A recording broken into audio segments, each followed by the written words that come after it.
এই যে সময়সীমা, আগামীকাল সেই সময়সীমা অতিক্রান্ত হতে চলেছে। 25% ডিএ দেওয়ার যে নির্দেশিকা ছিল, আমরা মোটামুটি যেটুকু বুঝতে পারছি যে এই নির্দেশিকাকে বুড়ো আঙুল দেখানোর মতো সমস্ত রকম প্রস্তুতি রাজ্য প্রশাসন নিয়ে রেখেছে। কালকে অভিরূপ সরকার নামক এক ব্যক্তি, যিনি নিজেই কেন্দ্রীয় সরকারের প্রদত্ত সমস্ত বৃত্তিগত সুবিধা ভোগ করার পরেও রাজ্য কর্মচারীদের জন্য মহার্ঘ ভাতা নির্ধারণের রাজ্যের ইচ্ছাধীন বলে যে সুপারিশ পে কমিশনে করেছেন, তাকে আমরা তীব্র ভাষায় শুধু ধিক্কার জানাচ্ছি না, তার বিরুদ্ধে যেভাবে প্রতিকার এবং প্রতিরোধ হওয়া প্রয়োজন সেটা হবে। বিজেপি নেতা জগন্নাথ চট্টোপাধ্যায় কি বলেছেন শোনাবো। কর্মচারীরা ডিএ পাচ্ছেন না। বন্দ্যোপাধ্যায়ের সরকার সিদ্ধান্ত নিয়েছে সুপ্রিম কোর্টের নির্দেশ দেওয়ার পরেও বকেয়া 25% ডিএ তারা দেবে না, এবং তার জন্য নানা অজুহাত ছল চাতুরি করা শুরু হয়ে গেছে। নবান্নের যে খবর পাওয়া যাচ্ছে এবং যা সিদ্ধান্ত হয়েছে, মুখ্যমন্ত্রীর নানা ধরনের এখন যে উপদেষ্টা আছে, সেই উপদেষ্টা এবং কয়েকজন আমলা তাকে বলার চেষ্টা করেছিলেন যে ডিএটা দেওয়া হোক। পরিপ্রেক্ষিতে 26-27 জুন সুপ্রিম কোর্টের বলে দেওয়া 6 সপ্তাহের সময়সীমা শেষ হচ্ছে আর মাত্র 3-4 দিন পর। এবং কি কৌশল নিয়েছে রাজ্য সরকার?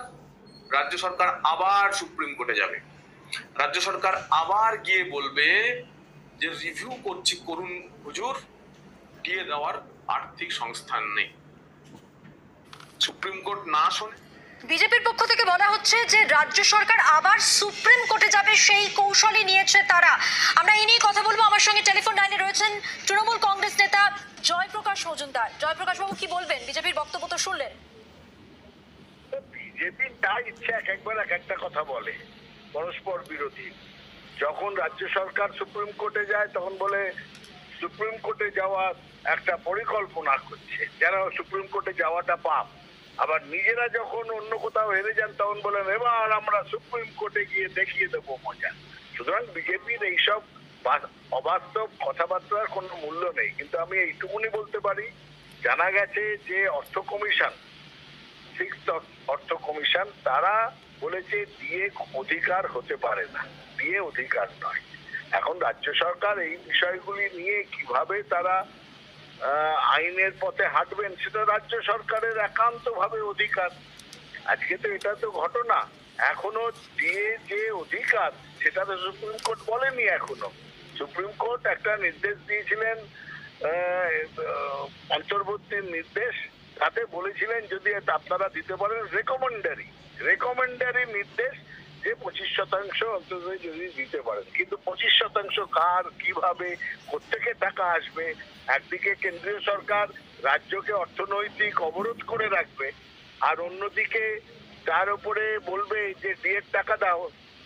কেন্দ্রীয় সরকারের তো টাকার অভাব নেই, কিন্তু পশ্চিমবঙ্গের সরকার চলবে কি করে যেখানটাতে 2 লক্ষ কোটি টাকার বেশি আটকে রেখে দিয়েছে? কোত্থেকে চলবে? সব দিক থেকে বন্ধ করে দিচ্ছে। সেই জন্য রাজ্য সরকার নিশ্চয়ই তাদের সব দিক সমতা রেখে চলার মতন, রাজ্যের অন্য যারা কাজ করছে বা যারা সাধারণ নাগরিক তাদের অসুবিধে যাতে না হয় সেইটা মাথায় রেখেই নিশ্চয়ই রাজ্য সরকার একটা উন্নয়নমূলক ওয়েলফেয়ার সোসাইটি কিভাবে চালাতে হয় সেই দিকে নজর দেবেন এবং সেই বিধান প্রতিবিধান চাইবেন। অনেক ধন্যবাদ কথা বলার জন্য।